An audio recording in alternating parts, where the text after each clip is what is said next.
أعوذ بالله من الشيطان الرجيم بسم الله الرحمن الرحيم الحمد لله رب العالمين بارئ الخلائق الأجمعين بائث الأنبياء والمرسلين ثم الصلاة والسلام على سيدنا حبيبنا حبيب قلوبنا وشفيع نفوسنا أبي القاسم محمد اللهم صل على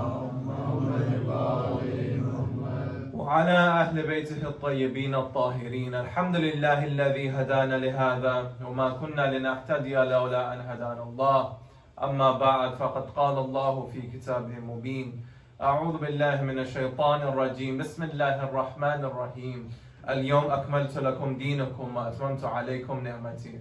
Brothers and sisters, may we begin with the salawat ala Muhammad wa ali Muhammad. Allahumma salli ala Muhammad wa ali Muhammad.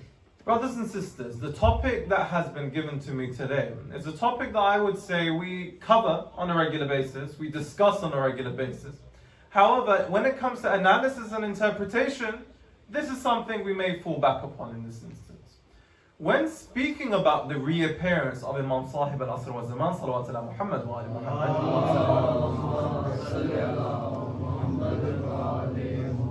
we've become familiar with the signs. We know what's going to happen. We know when it's going to happen. We know the sequence of events and we know the narrations associated with it. But in what regards and how can I be best prepared in order for the Imam to actually come? Because we forget, do we not? We forget that it's not us that's waiting for the Imam, it's the Imam that's waiting for us.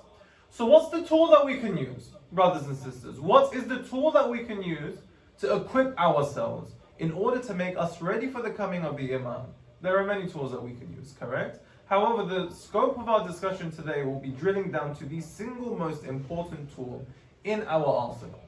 The single most important tool that we have, that we can possibly make use of in order for the Imam to hasten his reappearance. And the tool that I'm talking about, brothers and sisters, is the tool of Taqwa. When we speak about Taqwa, brothers and sisters, what do we actually mean? There's a plethora of definitions, are there not? When I speak to someone about Taqwa in the morning, they give me a different definition in the afternoon. When I speak to them in the afternoon, by the time the evening comes, there's a new definition. So the very fact and the scope of the definition of Taqwa itself, we're not sure of. This is what we need to solidify first and foremost. What does Taqwa actually mean? Now, first and foremost, what's the importance of Taqwa?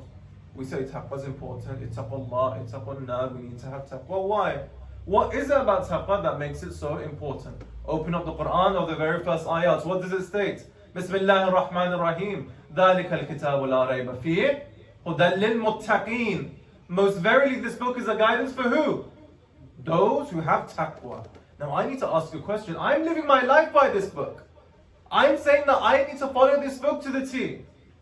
And this book is only saying I am only guidance to those who have Taqwa. So wait. On one hand you're saying Islam is a book for everyone. Yes. On one hand you're saying Islam is a religion for all people. How does this make sense? We have a contradiction, do we not? This is an academic dichotomy. On one side we're saying Islam is a religion for all people, over all times, of all languages, but the very first ayats are stating to us, ذَلِكَ الْكِتَابُ لَا رَيْبَ فِيهِ هُدًى لِلْمُتَّقِينَ. This book is only a guidance for those who have Taqwa. So what is it? A guidance for everyone or a guidance for those who have Taqwa? If we understand what Taqwa actually is, our conclusion then starts coming arrive. The muttaqeen are who? We will come to that later. But how can we liaise this difference? How can we liaise the difference that Islam is a religion for everyone, and in the same breath I'm saying this book is only for those who have Taqwa? Brothers and sisters, I ask you, if you are sitting here today, and I am, let's say, giving the most eloquent of lectures, I am using all of the quotes from Man La Yahtaru al-Faqih, from Istifsal, yes? From Tahdib, from all of them, the Quran I'm quoting, word upon word. If someone is sitting in front of me with their fingers in their ears, are they going to benefit from this? Absolutely not. So when Allah subhanahu wa ta'ala is saying that this book is only a guidance for those who have Taqwa, Allah subhanahu wa ta'ala is saying that this book is only a guide for those who listen first and foremost, yes? We can't say that this book is a guidance for everyone because not everyone wants salvation. We can't say this book is a book for everyone because not everyone wants to find the truth.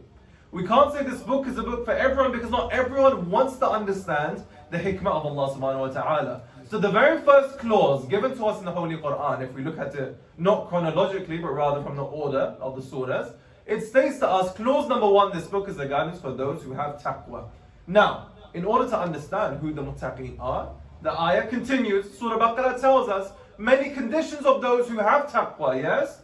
Yaqeen in the ghaib, those who establish prayer, those who give zakat, those who give charity. If you look at the first page of Surah Baqarah, the 5 clauses of who the muttaqeen are given. So the muttaqeen, they have this characteristic. The muttaqeen, they have that characteristic. But brothers and sisters, we can see, this is not answering the question, is it? If I ask you the question, what is a muttaqi? If I ask you the question, what is taqwa? The Quran has just given me characteristics of an individual who has taqwa, right? But it hasn't answered the question in regards to what is taqwa. And if taqwa is the quintessential, the most important factor in the religion of Islam, if it's the factor that we need to equip ourselves with for the coming of the Imam, then what is it? We're falling into a bit of a spiral here, are we not? So we know this book is only a book for those who have taqwa. We know the 5 characteristics of someone who has taqwa, but the question still remains. What is taqwa? Now let's go through the definitions. Definition number 1. What is the most common, and I would say the most famous definition of taqwa that we commonly hear? Fear.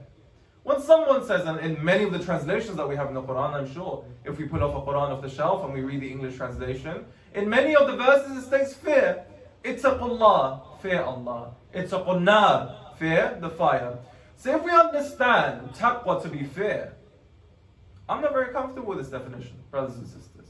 You're telling me my path to salvation, my path to kamal, my path to excellence, my path to God is through fearing Him? That's something I can't subscribe by. Why? Because there's no growth in it. There's no growth in fear. Correct? So when the ayah of the Quran is telling me ittaqullah, and it does not mean fear, then what does it mean? And if the ayah of the Quran is telling me ittaqun nar, and it does not mean fear, what does it mean? Brothers and sisters, we never fear the essence of Allah subhanahu wa ta'ala. Yes, that's a dysfunctional relationship. Yes? If you fear the essence of Allah subhanahu wa ta'ala, there's no growth whatsoever. But what aspect of Allah subhanahu wa ta'ala do we fear? The punishment. Now, let's say you have a relationship with your partner, with your spouse. You, inshallah, you don't fear your spouse, correct? If it's a functional relationship that's healthy, and as the Quran states is tranquil, if you have that type of relationship with your spouse, what are we going to say? You don't fear them, but what do you fear? You fear disappointing them. You fear upsetting them. You fear bringing them grief. Now when we say ittaqullah and ittaqun nar, it's not a fear of the essence of Allah subhanahu wa ta'ala, brothers and sisters. It's a fear of disappointing Allah subhanahu wa ta'ala. It's a fear of increasing distance between us and Allah subhanahu wa ta'ala. It's a fear of, for example, bringing grief. Of course, Allah subhanahu wa ta'ala is far beyond our definitions of grief. However, bringing grief to Allah subhanahu wa ta'ala in the fact that we are not attaining our own full potential. So this is what the ittaqullah and ittaqun nar aspect is. So when we say that taqwa means fear, let's put that on the side. Incorrect. Let's move on to the next one.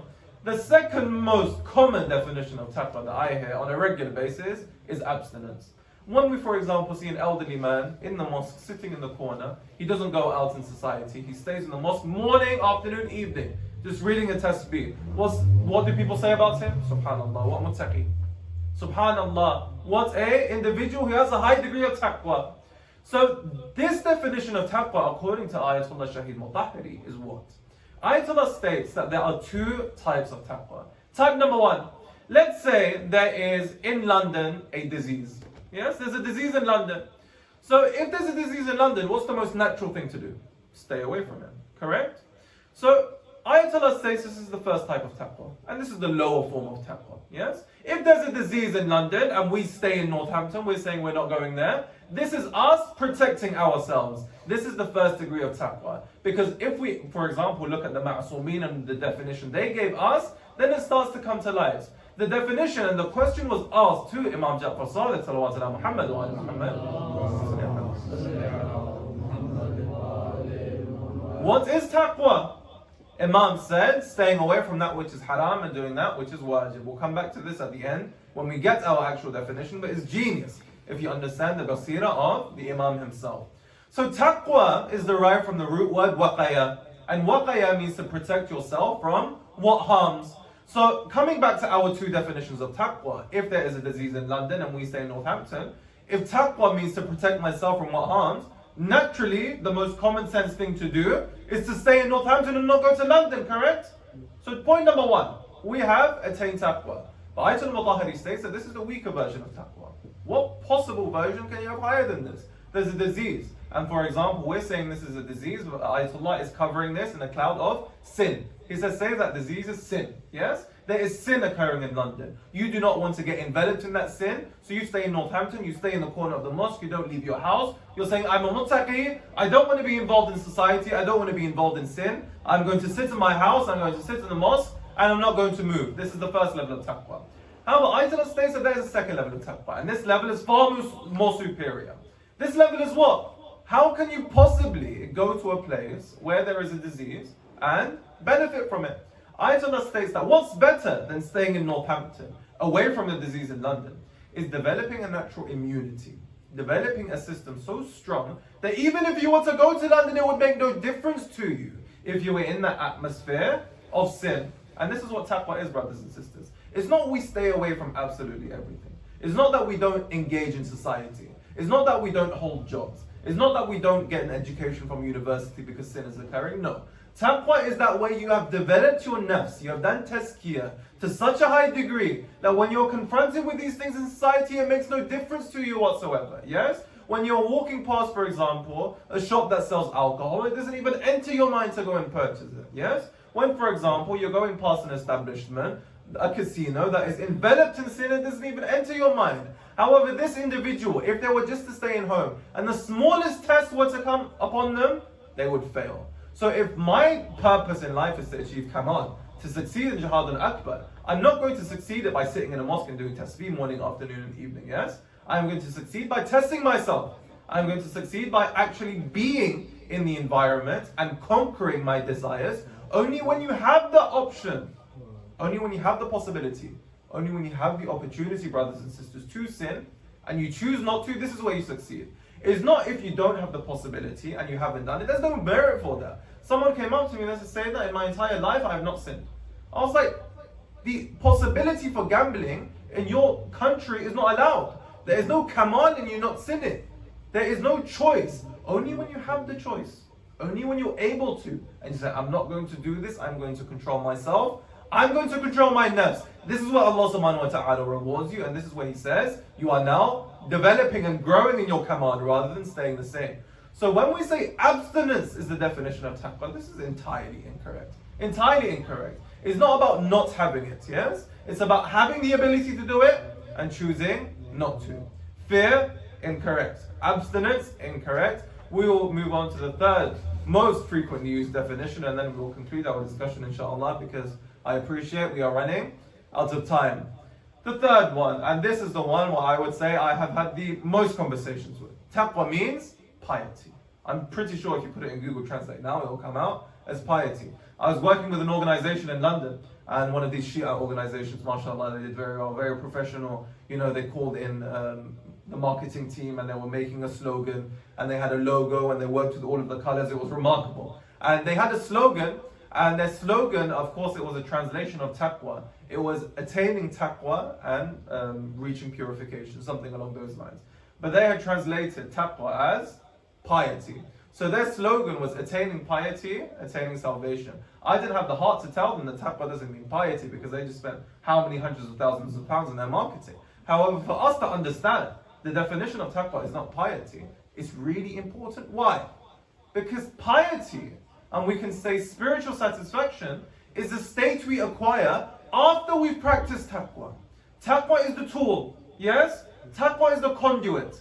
Taqwa is, we can say, the instrument we use in order to help us attain this piety. It's not the piety itself, right? How can I exercise piety? That's such a dead end. That's such a circular, cyclical argument for me to say, oh, you need to attain spiritual satisfaction by attaining spiritual satisfaction. No. What tool do I use? How can I be of the muttaqeen? How can I be of those who are pious? What can I actually pragmatically implement for me to be of those who have piety? So when we say piety, piety is the final product, yes? Piety is the end goal. It's not taqwa itself.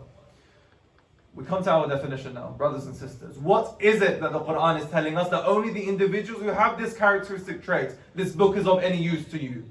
The individuals who have this characteristic trait, only you can identify the truth. The most beautiful verse of the Quran regarding taqwa is this. We spend our lives trying to establish what? Right and wrong. If we boil it down, we spend our lives trying to establish right and wrong. Yes? Is this right or is this wrong? And our most difficult, we can say, decisions, our most difficult thought processes are entirely involved in this. Is this right or is this wrong? Is this haqq or is this batil? Is this light or is this darkness? Right? Our entire life is nothing but a decision between right and wrong. So now, I need to ask myself a question. What is it that I can do in order for me to identify what's right and wrong?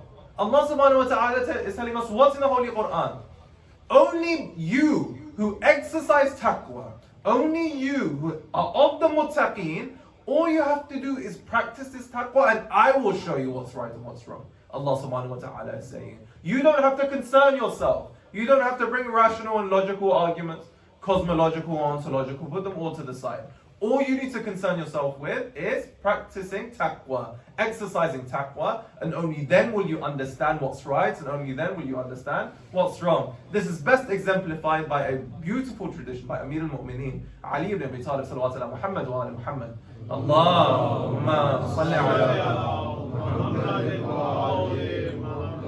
When he was having a conversation, one of the companions of Rasulullah went to him and said, listen, Imam Ali, you were a companion of Rasulullah, correct? He said, correct. He said, Talha was a companion of Rasulullah, correct? He said, yes. He said, Zubayr was also a companion of Rasulullah, correct? Amir al-Mu'mineen said, correct. He said, listen, now the battle of Siffin has arisen. Two of you are on one side, one of you on the other side. As far as I'm concerned, all three of you are companions of the Prophet. Who do I choose? It's a good question. I would ask the same, no? If I see three companions of the Holy Prophet, now they are fighting against each other, I need to ask myself the question, who is it that I follow? Now, Imam's response is of such genius. If we just follow this guideline, the rest of our life is clear. Imam said, you've looked at the entire equation inverse. He said, how so? He said, you're looking at people like me, like Talha, like Zubayr, and seeing if the truth aligns with us. He said, this is the wrong equation entirely. And he said, what is it that you want to do? It's like, you're looking at people to see if the truth aligns with them. You need to identify the truth and see if the people align with that. This is the biggest issue in our society today, brothers and sisters. The biggest issue in society today. We think the truth belongs to a group, or an individual, or a series. No, we need to identify haqq. We need to identify the truth. Mutlaqan by tawheed. Only once we've identified that, only once we've understood that, can we truly claim this individual on the path of tawheed. This individual on the path of Allah subhanahu wa ta'ala. Then and only then. And in order to understand this truth, what did I state? Allah subhanahu wa ta'ala in the Quran is stating, only if you have taqwa, I will separate what's right and what's wrong for you. The question remains, does it not? What is taqwa? What is it? And how can I attain the state where I can objectively identify the truth? Where Imam Hussein himself is saying, what on the day of Karbala? The very purpose for which I am doing this is so falsehood can go away and we can give right to the truth, because our only responsibility is for this. And this is the conversation between him and Ali Akbar as well, correct? So Ali Akbar, when it came to the time where they knew they were going to pass away at this point in time, Ali Akbar said that it's very clear we're not going to win the battle, yes? And Imam Hussein said, listen, this is what we're doing it for, and this is what the actual philosophy behind it is. Ali Akbar had one question. He stated that, are we on the path of the truth? Imam Hussein said, of course we are on the path of the truth. Then the response of Ali Akbar really gives us motivation to try and develop this skill of taqwa. What was the response of Ali Akbar? Ali Akbar stated that if we are on the path of the truth, it does not matter whether we approach death or whether death approaches us. If we are on the path of the truth. And in order to attain this, we need to develop taqwa. Brothers and sisters, taqwa, to put it in one single word for you, to put it in the most boiled down form, derived from the Nahj al-Balagha, as the dear brother was stating. If I was to use the Ma'sumeen's example of what taqwa actually means, in one word, self-restraint. That's it. Now we come back to our opening argument of what Imam Ja'far Sadiq stated that taqwa actually is. What did Imam state that taqwa actually is? He stated it's doing that which is wajib and staying away from that which is haram. So taqwa itself is self-restraint. Now we trivialize this and say this is simple. This is quite straightforward. The very crux of our religion is this. the very crux of our understanding is this. If only we stay away from that which is haram, and only we do that which is wajib. If only we stay away from that which we should not do, and only we do that which we should do, then everything becomes clear for us. We think it's a very technical matter. We need to study irfan and falsafa. We need to do fiqh and usul. We need to study lum'ah. All 130 volumes of Bihar al-Anwar we need to memorize overnight. Allah subhanahu wa ta'ala is stating simply, all you need to do is exercise taqwa. All you need to do is practice self-restraint. As the Imam himself is saying, the definition of taqwa is this: staying away from that which is haram and doing that which is wajib. We said that the root word of taqwa was what? Waqaya, to protect you from what harms. Brothers and sisters, what harms you the most? If truth is the greatest beauty, what is the greatest evil? Ignorance. And taqwa is exactly this. If taqwa is self-restraint, and if taqwa is staying away from that which is harmful, the thing that is most harmful to you is ignorance. And if taqwa is that which is doing that which is wajib, what is most wajib upon you? Seeking the truth. So if we stay away from ignorance and if we seek the truth, if we stay away from what is haram and do that which is wajib, only then can we understand the differences between right and wrong. Only then can we understand the differences between haqq and batil. If Allah subhanahu wa ta'ala grants us tawfiq, only by exercising this can we move forward. I will complete the tradition and then we will move forward, inshallah, with the rest of the evening. So the tradition didn't end here. The individual asked Imam Ja'far Sadiq that what is the definition of taqwa? He said staying away from that which is haram and doing that which is wajib. And the tradition continues. He asked him, which one is more important?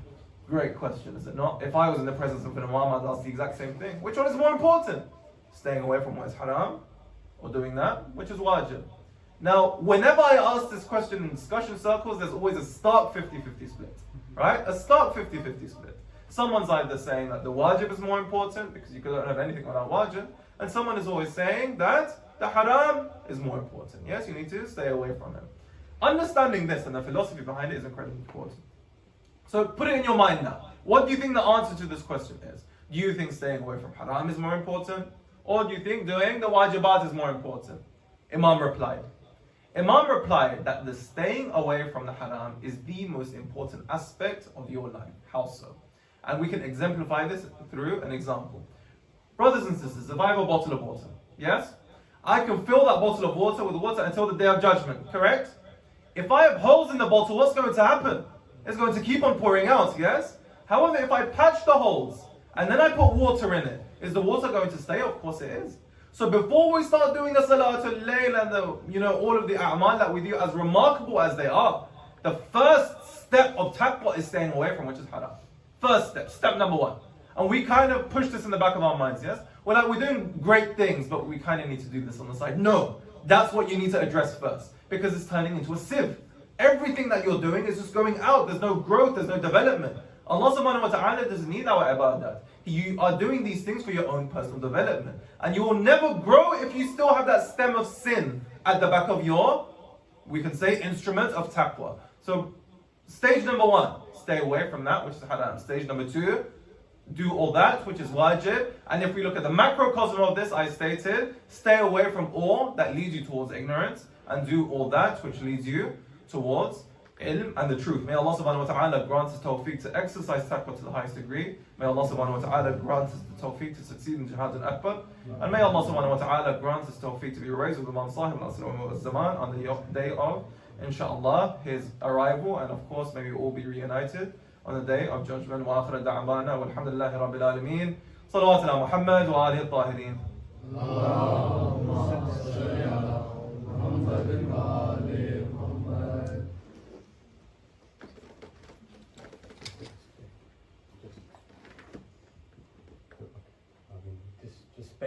Basically now, if everyone should have some text, there are some questions. If anyone wants to ask any question, they can either say it, or there is anonymous on there, so you can anonymously ask those questions. So if you just, there are some questions already on there.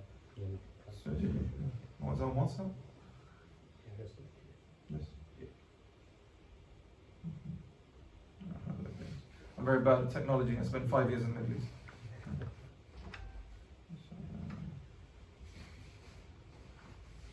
We can just get that salawat. Allahumma salli ala Muhammadin wa ali Muhammad. Okay. So if you start, and if anyone wants to ask openly, they can ask openly. And if I have sent a text around, so if anyone doesn't have one, you can ask me. I'll give you the link, and you can ask the questions. So, question number 1. Where is the Imam? Is he on earth or is he in the heavens like Hazrat Isa? The Imam himself, he is on the earth, right? When you go to hausa, one of the things that hausa students like to do, they start to originate conspiracy theories. Like, where can the Imam actually be? So one of the worst ones I've heard was the Bermuda Triangle, that the Imam's in the Bermuda Triangle and that's where he's hiding, but I wouldn't give much weight to that. However, nonetheless, the Imam is on earth. The exact location we do not know. However, we see, for example, through conversations with the respected ulama, with conversations through, for example, individuals who have attained a high degree of ma'nawiyyah, that the Imam is very much here, he's very much present, and he's very much among us, and he's with us. So that is the answer to that question. Question number 2. Every human is mortal. Then how can Imam Mahdi live so long? Very good question, is it not? Very good question. Every human is mortal, so how can Imam Mahdi live so long?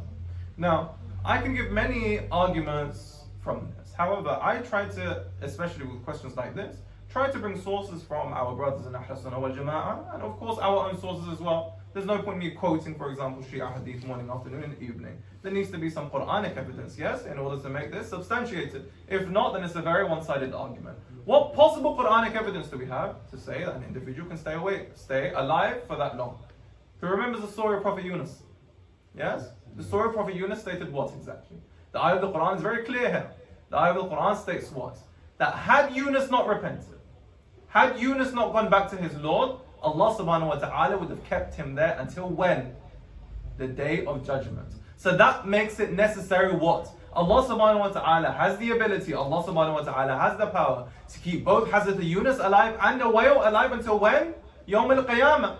So now we have Quranic precedents for this. I can bring a lot of hadith dalail for this as well. However, I think the best reason we can find in the Holy Quran is this. Allah subhanahu wa ta'ala saying, had he not done this, I would have kept him in the belly of the whale until the day of judgment. So if Yunus can be kept in the belly of the whale until the day of judgment, the Messiah, and we can say Imam Sahib al-Asr wa Zaman, can be kept upon earth until the day of judgment as well.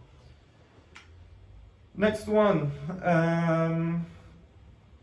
How do we answer those who say, how has Imam Mahdi benefited us in Ghaibah? Very good question. Very good question, is it not?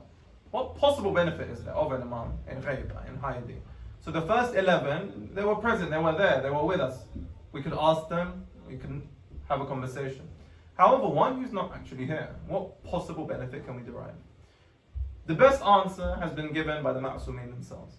They stated that the benefit of an Imam in absence is similar to the benefit of the sun behind the clouds. Yes?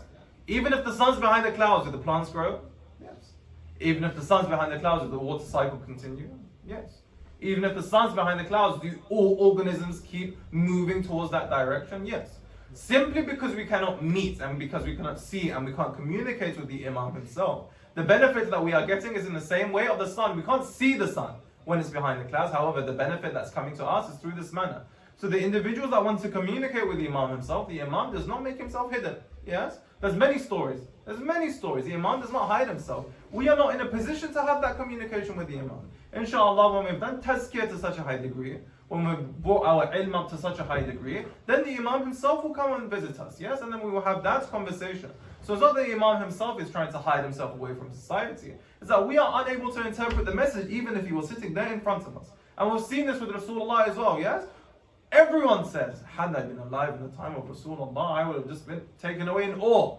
I would have been taken away in absolute, the magnanimity of the individual. But we saw at the time of Rasulullah, more people than did it, ran away from him. Not only ran away from him, swore at him, cursed at him. So how does this work? An individual who is saying is so, Rasulullah, not the smallest of individuals, rather the most gracious of all individuals. People were running away from him. And there's a quite interesting story about this as well. Someone came up to Rasulullah and said that you are the worst individual that I've ever seen, and he began an entire rant and tirade. Rasulullah listened and he said, you're correct, you're right. And then another individual came a few minutes later and he said that you are the best individual that I have ever seen, you have done this for my life and so on and so forth. I said, you're also correct. He said, according to that first person's perspective, I was the worst person in the world. And according to that second person's perspective, I was the best person in the world. So it's not about these individuals hiding themselves, and if they were here, then all problems would have been solved. No, Rasulullah was there and all problems weren't solved even with his presence. So Imam Mahdi at this moment, until that appointed time will come, he is of course keeping himself in the occultation. However, when it comes to actual communication with Imam, this is very much possible, and this can be done if we're purified, وَيُزَكِّيهِمْ وَيُعَلِّمُهُمْ, if we've purified ourselves and we've educated ourselves with the kitab and the hikmah, as Surah Jummah states. Next question. What are some of the signs of the reappearance of Imam Zaman? So there is a tradition that states the 10 signs of the reappearance of Imam Mahdi. For the interest of time, I won't go through each one. I will just go through the one that is, I would say, the most popular when we talk about the signs of the reappearance of Imam Zaman. Everyone unanimously, ubiquitously states that Imam Zaman will come when the earth is filled with injustice. Correct? We've heard this. When the earth is filled with injustice, then the Imam will come. There's a bit of an issue with this. What? I want the Imam to come back. Do I spread injustice now? Right? It's a good question, no? Yeah. If the Imam is only going to come when the earth is spread with injustice, and I'm waiting for the Imam to come, should I catalyze the argument, so to speak? Should I cause more fasad so the Imam can actually come? This is where we lose our academic argument. How? In order for injustice to be around the world, it doesn't mean everyone needs to be doing injustice. One unjust ruler can cause fasad in the whole empire, yes? So 5 unjust rulers can cause fasad in the entire world. So it doesn't mean each person has to be a tyrant and unjust. The hadith states that only when injustice and tyranny is widespread across the whole world, then you will come then. Our responsibility remains exactly the same. We need to be ready for the arrival. And when that moment does come, we can combat that tyranny and injustice accordingly. Next one. Will the Imam fight against modern weapons when he reappears? Allahu A'lam. This is far beyond mine and anyone else's pay grade, I think, in regards to what the actual warfare and weaponry would be at the time of the Imam.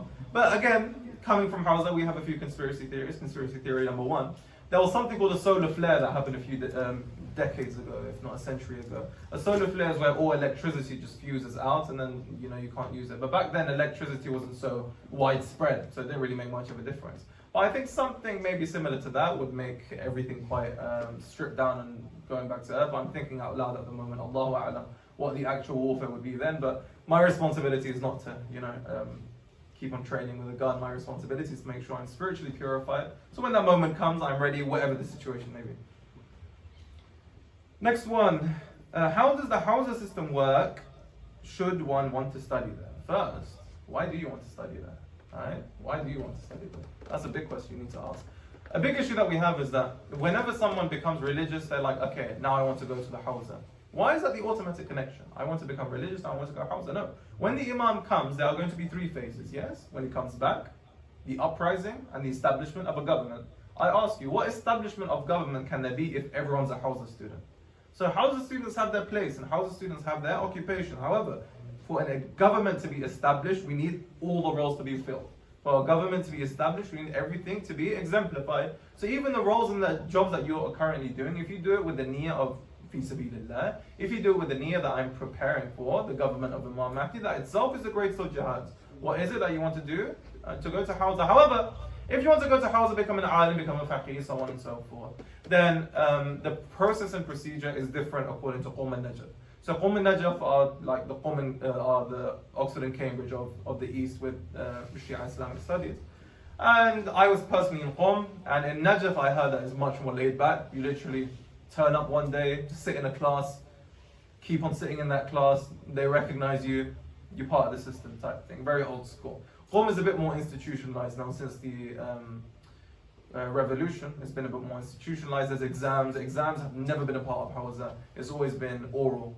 Similar to Oxford. So I'm studying at Oxford at the moment. Back in the day, there were never written examinations. It's a very new concept. It was all viva, right? It was all a spoken examination. However, recently they introduced a written. Same with the hausa. It was always spoken. You'd sit with the ustad. If you think you have the competence, you'd move forward. If not, you'd have to go away. But currently it's written examinations and you can move forward with that. So the process with Qawm is quite similar, I'm afraid. You kind of have to turn up and ask around, ask a few people who know the system, and they'll take you. There's unfortunately not a really formal structural procedure, so to speak, at the moment. I don't think because they're trying to be elusive and secretive. I think because just anyone who's been to the Middle East knows that administration is far from perfect, right? One day's job turns into 1 month's job. But I think it's very much the same concept. You go there, you turn up, and you try and study. So hausa study is divided into 3 main parts. The first is muqaddama. You do 5 years of muqaddama. This is where you do fiqh and usul to a very small degree. Falsafa, aqa'id, theology, philosophy, Arabic grammar, a large degree of that. When you've done 5 years, this is your degree, so to speak. Then you move on to the next 5 years. And this you could say is your master's. Again, it's very rough translations. In these 5 years, you specialize. So if you want to be a faqih, you do fiqh and usul for 5 years. If you want to be a mufassir, you do tafsir for the next 5 years. If you want to be a mutakallim, you do kalam for the next 5 years. Those 5 years, specialization. Then you move on to stage 3, which is a dars kharij, which you can equate to a PhD. But the only difference between dars kharij and a PhD, dars kharij never ends. That's it. You know, it's just you kind of close your passport, put it under the carpet, and you're staying there forever. So in dars kharij, that's the process through which you become, you do ijtihad, you become a mujtahid, and then if you eventually want to become a marja, it's through dars kharij as well. But yeah, in a few words, that's the simple process and procedure of the hausa system. What is the evidence of imamate in the Quran, considering it's so important within our theology? Remarkable question. I love this one, right? This is a very good one. What is the evidence of imamate? I will be doing an injustice by responding to it in a Q&A. I'll try to. It requires a lecture or a lecture series at the least. However, we need to start asking ourselves these questions, right? Because the Shias believe this to be a central part of the ideology. So where is it in the Quran? I asked Shias, 8 of them don't know. Right? How are you believing in this? You've kind of just accepted it for no reason. Imam Ali said to Imam Hassan and Hussein, do not inherit the religion of your forefathers. What have we done? Inherited the religion of our forefathers. We don't question, we don't close, we don't understand, we don't say why are we Shias, why do we believe in Imam? This is kind of a cultural thing that we do. So if you do it, you academically, astutely need to break it down to a T that this is why I believe in it and that's why. If you don't keep on looking, our responsibility is what? With the truth. We're not defending tribes here, we're defending the truth. So understanding this, if the truth lies within the maktab of the Shia, what is it in the Quran that states that imamate is a concept there? Now, there is a tradition, and this tradition is going to go on for far too long, so I'm not going to mention it. However, it's a very interesting tradition, but I'm going to pluck and extrapolate a few verses out of it. When, مثلا, we have an ayah of the Quran that states, Bismillah ar-Rahman ar-Rahim, Ati'u Allah wa Ati'u Rasul wa ulil amri minkum. We have an ayah of the Quran that states that, yes? Ati'u Allah, we all accepted on this part. Wa Ati'u Rasul, and obey the Prophet. Wa ulil amri minkum, and obey them. Now we need to understand that most verily, the ita'at and obedience we show Allah is the same as the ita'at and obedience we show Rasulullah. And if we understand that the ita'at and obedience of these two fall within the same category of the third, I need to understand who this third category is. Who are the ulil amr? Let's take them to be, masalan, the caliphs. Moving down the line, that wouldn't make a huge amount of sense when, for example, we have Yazid coming, and for example, when we have the Umayyads and the Abbasids, then the system of Khilafah would start to crumble down. So if you're telling me that the ita'at of these caliphs is the same as the ita'at of Rasulullah, that I can't agree with. That logically doesn't make sense to me. But if you're telling me, for example, the ita'at of the ulil amr is another group of people, and everything they say is in line with what Rasulullah said, and everything Rasulullah said is in line with what Allah subhanahu wa ta'ala said, that I can agree with, right? But if, for example, we have a group of ulil amr who are saying something opposing to what Rasulullah said, that logically does not make sense to me. So who this group of ulil amr are, we'll have another conversation about it. But the only thing I can tell you about the ulil amr is that most definitely, if the ayah of the Quran is telling me Ati Allah wa Ati Rasul wa ulil amri minkum, that is one idea, one message, one claim, and one procession. But if we start to have conflicting ideas, this whole ayah crumbles. If we understand the ulil amr to be something outside of imama. Let's look at another one. Al-yawm akmaltu lakum dinakum wa atmamtu alaykum ni'mati. This, of course, is the tradition of Ghadir, which is in the Sahih of Muslim, according to our brothers in Ahl Sunnah wal Jama'ah, and of course, riddled in the books of the Shia, and this is something that Rasulullah is said to have mentioned then. But for me, I'll be honest with you, this has never been convincing evidence of imamah. It's been good complementary evidence, but if me as an academic, if I was to write a dissertation on imamah, this wouldn't be, my nail in the coffin. That this makes it absolutely clear that imamah is definitely a concept in the Quran. But taking that out on the side as well, there's many other ayahs of the Quran where we can understate, even if, for example, we look at the ayah of Tatheer, yes? Looking at the ayah of Tatheer, even if this does not indicate imamah, it indicates a certain isma, it indicates a certain tahara of the people who are of the family of the household, yes? And there is a very clear distinction here, because if we look at the ayah before, they're specifically talking about the wives of Rasulullah, correct? And when we talk about that part here, they're talking about the Ahlul Bayt. So then a very valid point arises that wait, so far they've been talking about the wives of Rasulullah. So if this group of Ahlul Bayt are وَيُطَهِّرَكُمْ تَطْهِيرًا, most verily the wives are included in this. And that's a very good point. They should be, should they not? If the same verse is talking about the wives, and in the same verse they're talking about Tahara, then it should be the same group of people, right? I would agree with you. Had I not read traditions, in the Sahih al-Sittah, of our brothers in Ahlul Sunnah wal Jama'ah, when Salama went to Rasulullah and said, are we wives of the Ahlul Bayt? And what did Rasulullah say? You wives are great, but you are not from the Ahlul Bayt. I would agree with you had we would say, pronouns not changed from feminine to masculine in the very same verse. Yes? So these things need to be academically analyzed and understood. They need to be actually researched and looked upon. That why do we actually believe in imama and why is this actually a thing? However, I would say the conclusive evidence for imama for me, when I was doing my research, was Ghadir. Because Ghadir is the one point where all schools of thought believe on. So when I was reading the entire script of Ghadir, after concluding my whole analysis of it, that for me was beyond exhaustive evidence that imamat was most definitely a theme. When an individual starts a sermon with saying that when you start talking about death, brothers and sisters, yes? And when you're going to, for example, bring about something that comes after, if you say someone is your mawla, if you say someone is your friend, if you say someone is your guardian, if you say someone is your successor, there's a certain line of events to this, right? And we need to look at for example, the events surrounding this. When this event happened, it was in the final Hajj. It wasn't a normal event, yes? It wasn't the final Hajj. When the final Hajj happened, why is it called Ghadir? Because Ghadir is a place, it was a crossroad. One went to Yemen, one went to Syria, one went to Iraq, one went to other places. So Rasulullah stopped there. He called the people in front, back, and the tradition is very clear on this, on both sides, yes? On both sides of the spectrum. It says that Rasulullah called the people back. The people who were behind, he waited for them to come up. He piled up saddles and he stood on the top of it and he said, whoever I'm your mawla, Ali is your mawla too, I ask you. If it was just about friendship, couldn't this wait till Medina? If it was just about friendship, couldn't it wait till some other time? In the heat of Arabia, the time was Dhuhr, he made everyone stand there and wait. Called everyone back, stood on the top, raised his hand, started talking about his death and said, whoever he is, I'm your mawla, he's your mawla too. If this was about friendship, friendship was not a new matter. Everyone had already established friendship with Ali ibn Abi Talib. All of this simply for establishing friendship is something that for me was another indicative argument.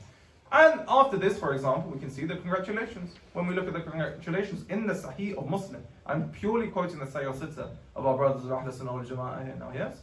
When we, for example, look at the congratulations, it stated the congratulations lasted when? From the time of Dhuhr, when Ghadir happened, till Maghrib. It was a large congratulations. If it was simply about friendship, what was the congratulations to be had here? Like for me, something's not adding up. If someone can enlighten me, please do. However, during my research, this is something that didn't make sense. And the most narrated, we can say, traditions of congratulations were from the first two caliphs, according to the Sahih Muslim and the Sahih Bukhari. The first two caliphs, their celebrations and their congratulations rather were the most oft reported in the books of tradition. So such congratulations, just to say someone is your friend, for me doesn't make a large amount of sense, and I would really start to question the hikmah, of the whole ideal behind the event. But we can dissect inshallah Ghadir on another day and try to understand the different opposing points of view, because there are very good opposing points of views which a lot of the, unfortunately, Shia ulama have not really responded to properly. So that is the end of that. Do you have time for another question? Yeah, go for it. Yeah. So, please enlighten the youth as to must-have books at home. You asked the wrong person that question. I have so many books. We're going to be here all evening. Now, book number one. First of all, we need to stop limiting ourselves to Islamic books, right? We just think, Islamic books, that's it. No, you need to be well-read. Psychology, literature, everything. You need to be extremely well-read, articulate. What did Rasulullah say as far as China? I ask you what Islam is being taught in China. It's not about, yes, a specific, we're only going to read books written by this author. No. Yes, be articulate in your discourse. Make sure you're reading books over a wide spectrum. Psychology, for example, history, self-help, all along those lines. In regards to self-help books, Atomic Habits, The Power of Habit, Charles Duhigg, 7 Habits of Highly Effective People, Stephen Covey. In regards to Islamic books, I would recommend anything by Mutahhiri. Anything by Mutahhiri. And then a lot of them are translated. If you can get your hands on anything by Ayatollah, Murtada, Mutahhiri, you're going to benefit from it, right? So that's the one series I would recommend to all of you, Islam-wise. And outside of that, be well read in history, be well read in psychology. It's very important. Make sure you're well read in all of these aspects, only then can we actually develop as, inshallah, a people, and we can actually progress. Because as I mentioned, brothers and sisters, our intention is ilm, right? Our intention is the truth. Our intention is not to defend the tribe and say we are the Shia and we are right. No. Have some humility about yourself. Have some humility about ourselves, right? There might be something. I've learned things about my religion from a Christian that I've never learned from any Shia. I've learned things about my religion that I've learned from someone else that honestly no alim had told me. We need to have some humility in discourse and understand that we may be wrong.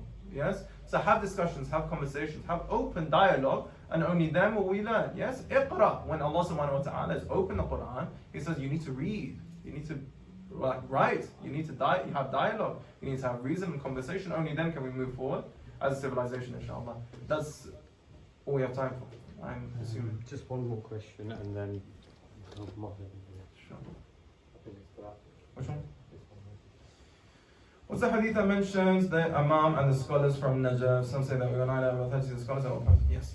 So there's a tradition that states that there will be the first group that will oppose the Imam himself will be the group of the ulama. So a lot of the, I would say, anti-ulama people get very happy about this whenever they talk to me about it. As you guys, you guys are going to oppose Imam Mahdi and like we're on the right side. You need to understand, what does the definition of alim actually mean, right? We have a lot of groups of scholars now who literally, the words that just came out of my mouth now were what? We need to defend the truth. A lot of us are not defending the truth. A lot of us are defending our tribes, that we are right. We have such arrogance about us, and we have no room for growth, and we say everything we say is right. If an alim is like this, then the alim is not an alim. And if an alim is like this, even if Imam Mahdi comes, he will say, no, you're bringing your own religion, this is what I know and follow.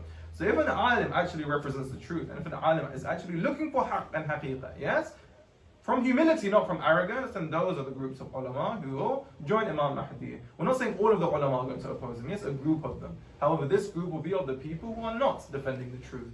This group will be of the group of people who are not actually after ilm for the sake of it, who are not actually after pure tawheed, the manifestation of tawheed for the sake of it. They're after, for example, just trying to understand their right, to fuel their own ego, to say that they're correct, to preserve a certain status quo, so on and so forth, yes?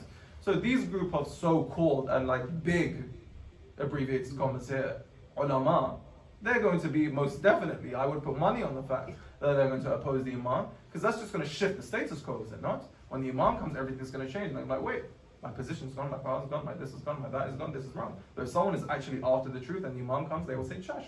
They would accept. But that only comes from humility. It never comes from arrogance. So ilm that comes from humility is the only one that's applicable. Ilm that comes from arrogance is the only one that will take us further away from God. If it was ilm for the sake of ilm, Iblis would be the individual who had attained the highest command. I ask you, who had more knowledge than Iblis?